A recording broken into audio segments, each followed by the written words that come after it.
ओम भूर्भुवः स्वः तत्सवितुर्वरेण्यं भर्गो देवस्य धीमहि धियो यो नः प्रचोदयात्।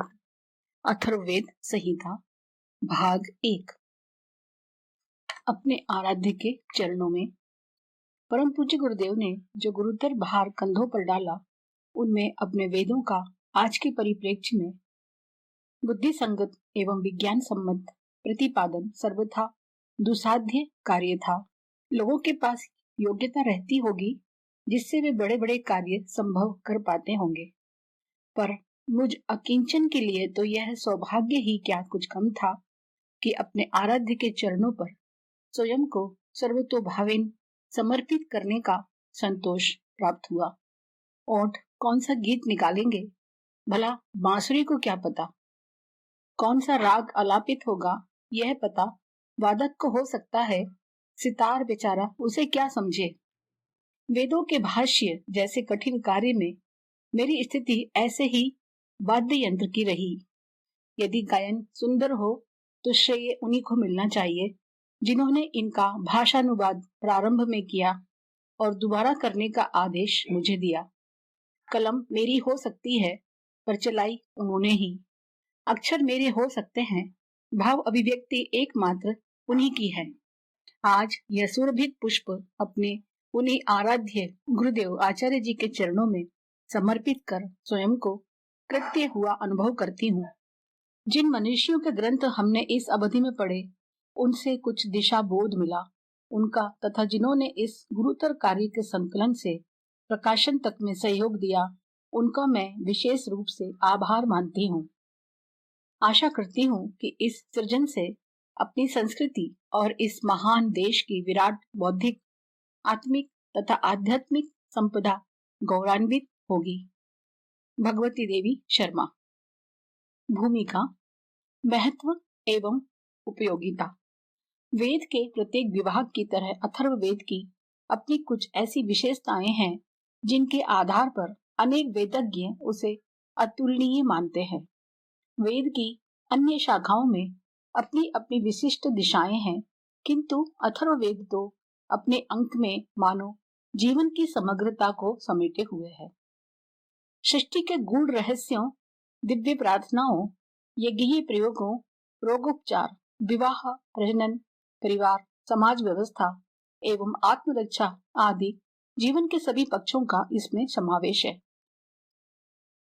वेद की अन्य धाराओं में गूढ़ ज्ञान के साथ शुद्ध विज्ञान, प्योर साइंस है, किंतु अथर्ववेद में ज्ञान विज्ञान की गूढ़ धाराओं के साथ व्यवहारिक विज्ञान, अप्लाइड साइंस भी है। जीवन को सुखमय तथा दुख विरहित बनाने के उद्देश्य से ऋषियों ने जिन यज्ञीय अनुष्ठानों का विधान बनाया है, उनके पूर्ण निष्पादन के निमित्त जिन 4 ऋत्विजों की आवश्यकता बताई है, उनमें से अन्यतम प्रमुख ऋत्विज ब्रह्मा का प्रत्यक्ष संबंध इसी वेद से है। ब्रह्मा का स्थान यज्ञ संसद के ऋत्विजों में प्रधान अध्यक्ष है। ब्रह्मा का दायित्व यज्ञीय नाना विधियों का निरीक्षण तथा त्रुटियों का परिमार्जन करना है। इसके लिए उसको सर्ववेदविद होना अनिवार्य होता है तथा उसे मनोबल संपन्न भी होना चाहिए। गोपथ ब्राह्मण का कथन है कि तीनों वेदों के द्वारा यज्ञ के केवल एक पक्ष का संस्कार होता है। ब्रह्मा मन के द्वारा यज्ञ के दूसरे पक्ष का संस्कार करता है। ऐतरेय ब्राह्मण के अनुसार यज्ञ संपादन के 2 मार्ग हैं, वाक तथा मन। वाक वचन के द्वारा वेद त्रयी ऋक यजु साम यज्ञ के एक पक्ष को संस्कारित करती है। दूसरे पक्ष का संस्कार ब्रह्मा ब्रह्मवेद अथर्ववेद के द्वारा मन से करता है। इस तथ्य से स्पष्ट है कि यज्ञ के पूर्ण संस्कार के लिए अथर्ववेद की नितांत आवश्यकता है। वस्तुतः अथर्ववेद में शांति, पुष्टि तथा आभिचारिक दोनों तरह के अनुष्ठान प्रयोग वर्णित हैं। राजा के लिए इसका विशेष महत्व स्वीकार किया गया है। राजा के लिए शांतिक पौष्टिक कर्म तथा तुला पुरुष आदि महादान की विशेष आवश्यकता पड़ती है, जो अथर्ववेद का मुख्य प्रतिपाद्य है। मत्स्य पुराण का कहना है कि पुरोहित को अथर्व मंत्र तथा ब्राह्मण में पारंगित होना चाहिए। अथर्व परिशिष्ट में तो यहाँ तक लिखा है कि अथर्ववेद का ज्ञाता शांति कर्म का पारगामी पुरोहित जिस राष्ट्र में रहता है वह राष्ट्र उपद्रवों से हीन होकर वृद्धि को प्राप्त करता है। इसलिए राजा को चाहिए कि वे अथर्ववेदविद तथा जितेंद्रिय पुरोहित का दान सम्मान सत्कार पूर्वक नित्य प्रति पूजन अर्चन करे। अथर्ववेद की इसी महत्ता को ध्यान में रखकर संभवतः कुछ आचार्यों ने इसे प्रथम वेद के रूप में स्वीकारा है।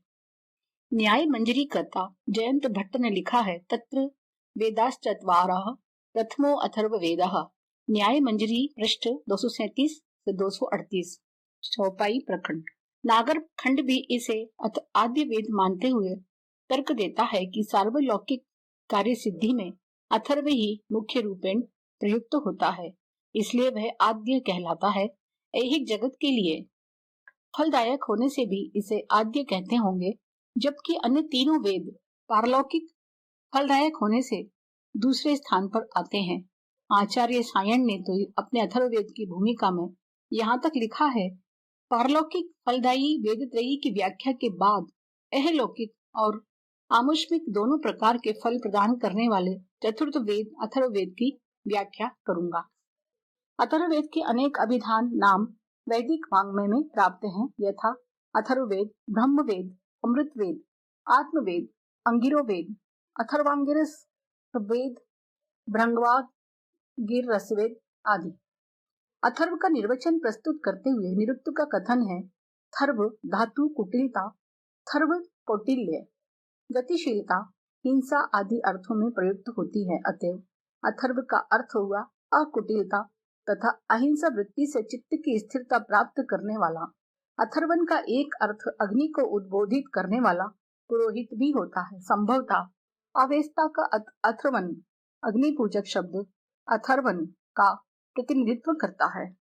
अथर्ववेद को ब्रह्मवेद भी कहते हैं। वस्तुतः यह वेद यज्ञ संसद के प्रमुख ब्रह्मा के प्रयोगार्थ निर्धारित है। वैसे ब्रह्मा के लिए चारों वेदों का निष्णात होना विहित है, परंतु अथर्ववेद की विशेषज्ञता उनके लिए अनिवार्य है, क्योंकि ब्रह्मवेद में वह सब कुछ है जो चारों वेदों में पृथक पृथक प्राप्त होते हैं। ब्रह्मवेद एवं सर्वम। अतएव ब्रह्मा के ब्रह्म कर्म की प्रमुखता के कारण इसे ब्रह्मवेद की अनवर्थ संज्ञा प्राप्त है। गोपथ ब्राह्मण, छांदोग्योपनिषद आदि ग्रंथों में भी अथर्ववेद को ब्रह्मवेद की संज्ञा प्रदान की गई है। अथर्व की प्राचीन संज्ञा अथर्वांगिरस वेद भी है। इससे इसका संबंध अथर्व और अंगिरा दो ऋषि कुलों से संयुक्त प्रतीत होता है। वस्तुतः अंगिरा वंशीय अथर्वा ऋषि के द्वारा प्रस्तुत रूप प्रदान किए जाने के कारण इस वेद को अथर्वांगिरस वेद कहा जाता है। यहाँ पर एक बात और ध्यातव्य है कि अथर्वदृष्ट मंत्र शांति और पुष्टि कर्म युक्त हैं और अंगिरस दृष्ट मंत्र आभिचारिक हैं। प्रथमतः शांति पौष्टिक मंत्र हैं, बाद में आभिचारिक मंत्रों का समावेश है। इसलिए अथर्वांगिरस अथर्व प्लस अंगिरस संज्ञा सार्थक है। अथर्ववेद को भृंगवांगिरस वेद भी कहते हैं। भृगु अंगिरा के शिष्य थे। अथर्ववेद के प्रचार प्रसार का प्रमुख श्रेय भृगु को ही प्राप्त है, अतः इसे भृंगवांगिरस वेद की संज्ञा प्राप्त हुई और सर्वश्रेष्ठता भी। एतद्वै भूयिष्ठम ब्रह्म यद भृंगवांगिरसा। अथर्ववेद की युक्त संज्ञाओं के अतिरिक्त कुछ और भी संज्ञाएं हैं, यथा छंदोवेद, महिवेद, छत्रवेद तथा भैषज्य वेद। 3 संहिताएं। अथर्ववेदीय कौशिक सूत्र के दारिल भाष्य में अथर्ववेद की 3 संहिताओं का उल्लेख पाया जाता है, जबकि अन्य तीनों वेदों की एक एक संहिता ही उपलब्ध होती है, जिसका मुद्रण प्रकाशन होता रहता है। दारिल भाष्य में अथर्व की जिन 3 संहिताओं का उल्लेख है उनके नाम हैं आर्षि संहिता, आचार्य संहिता, विधि प्रयोग संहिता। आर्षी संहिता। ऋषियों के द्वारा परंपरागत प्राप्त मंत्रों के संकलन को आर्षी संहिता कहा जाता है। आजकल कांड, सूक्त और मंत्रों के विभाजन वाला जो अथर्ववेद उपलब्ध है, जिसे शौनकीय संहिता भी कहा जाता है, ऋषि संहिता या आर्षी संहिता ही है। 2. आचार्य संहिता। दारिल भाष्य में इस संहिता के संदर्भ में उल्लेख है कि उपनयन संस्कार के बाद आचार्य अपने शिष्य को जिस रूप में अध्ययन कराता है वह आचार्य संहिता कहलाती है। 3. विधि प्रयोग संहिता। जब मंत्रों का प्रयोग किसी अनुष्ठेय कर्म के लिए किया जाता है तो एक ही मंत्र को कई पदों में विभक्त करके अनुष्ठेय मंत्र का निर्माण कर लिया जाता है, तब ऐसे मंत्रों के संकलन को विधि प्रयोग संहिता कहते हैं। विधि प्रयोग संहिता का यह प्रथम प्रकार है। इसी भांति इसके 4 प्रकार और होते हैं। द्वितीय प्रकार में नए शब्द मंत्रों में जोड़े जाते हैं। किसी विशिष्ट मंत्र का आवर्तन उस सूक्त के प्रति मंत्र के साथ किया जाता है।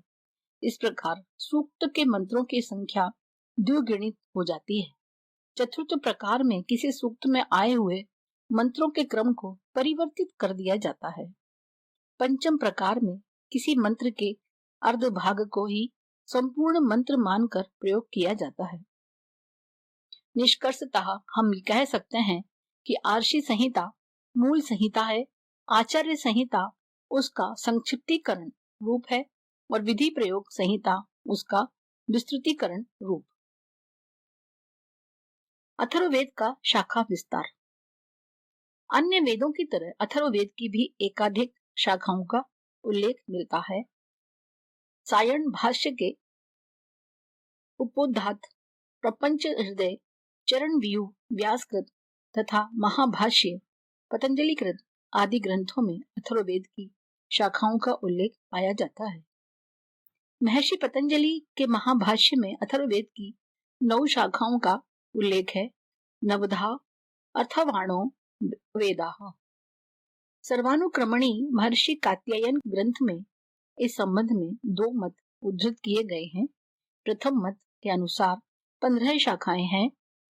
वेदों की शाखाओं का प्रामाणिक वर्णन प्रस्तुत करने वाले ग्रंथ चरण व्यूह में अथर्व संहिता के 9 भेद स्वीकार किए गए हैं, जो इस प्रकार हैं। 1.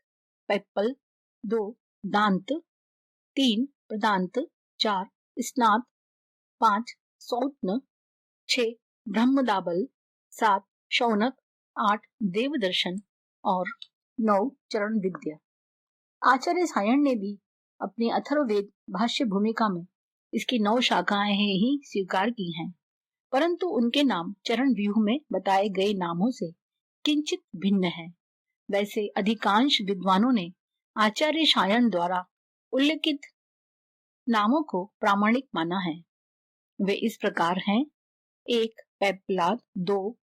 तौद, 3. मौद, 4. शौनकीय, 5. जाजल, 6. जलद, 7. ब्रह्मवद, 8.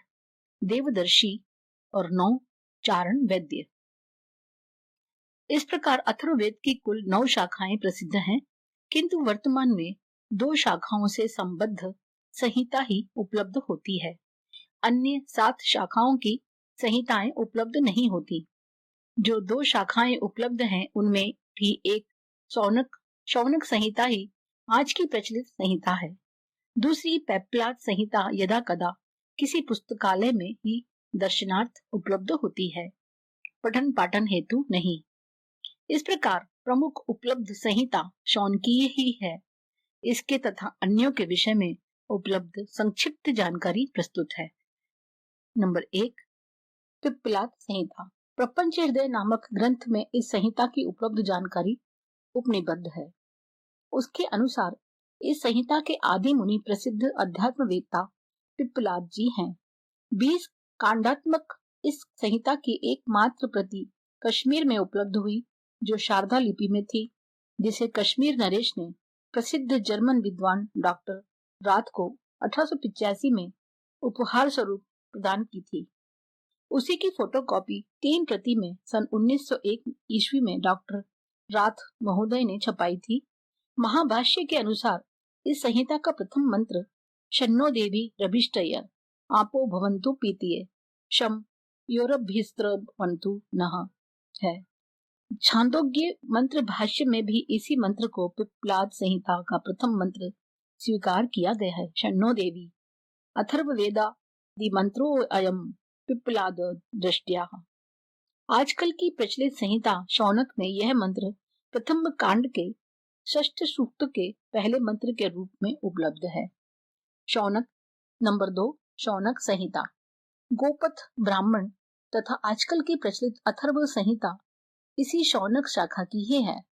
इस संहिता में 20 कांड हैं, जबकि अनेक विद्वान इसे अष्टादश कांडात्मक ही मानते हैं। उनका कहना है कि 19वां और 20वां कांड खिल कांड हैं, जो पीछे से अथर्ववेद में सम्मिलित कर लिए गए, किंतु अंततः 20 कांडीय संहिता को मान्यता दे दी गई है। इसके सूक्तों के विषय में मत वैभिन्न है। बृहद सर्वानुक्रमणी के अनुसार इसमें 759 सूक्त हैं, परंतु वैदिक यंत्रालय अजमेर से प्रकाशित संहिता में 731 सूक्त हैं। कई समीक्षकों ने 730 सूक्त ही माने हैं। वेदाध्ययन परंपरा को गतिशील बनाने में स्वामी गंगेश्वरानंद जी का अपूर्व योगदान है। उन्होंने चारों वेदों को एक जिल्द में प्रकाशित कराया है। उनके अथर्ववेद में 736 सूक्त उपलब्ध हैं। इन सभी संहिताओं की विवेक सम्मत समीक्षा 759 सूक्त मानने के पक्ष में जाती है। इसका सबसे बड़ा कारण बृहद सर्वानुक्रमणी का समर्थन है। साथ ही वेदों तथा वैदिक साहित्य के शोध एवं प्रकाशन की दिशा में महत्वपूर्ण कार्य करने वाले वैदिक शोध संस्थान साधु आश्रम होशियारपुर पंजाब से प्रकाशित सायणाचार्य कृत भाष्य सहित अथर्व संहिता है। इससे पूर्व सन 1929 में सनातन धर्म यंत्रालय मुरादाबाद से प्रकाशित अथर्व संहिता में भी 759 सूक्त ही प्राप्त होते हैं। इसी आधार पर प्रस्तुत संहिता में भी सूक्त की संख्या 759 रखी गई है। सामान्यतः अथर्ववेद में 6000 मंत्र होने का उल्लेख पाया जाता है। किसी किसी संहिता में 5987 मंत्र मिलते हैं। स्वाध्याय मंडल पारडी बलसाड़ गुजरात बड़ा टाइप बड़ी साइज, किंतु प्रचलित संहिता में मंत्र संख्या 5977 ही उपलब्ध होती है। इस संहिता का दक्षिण भारत में विशेष प्रचलन है।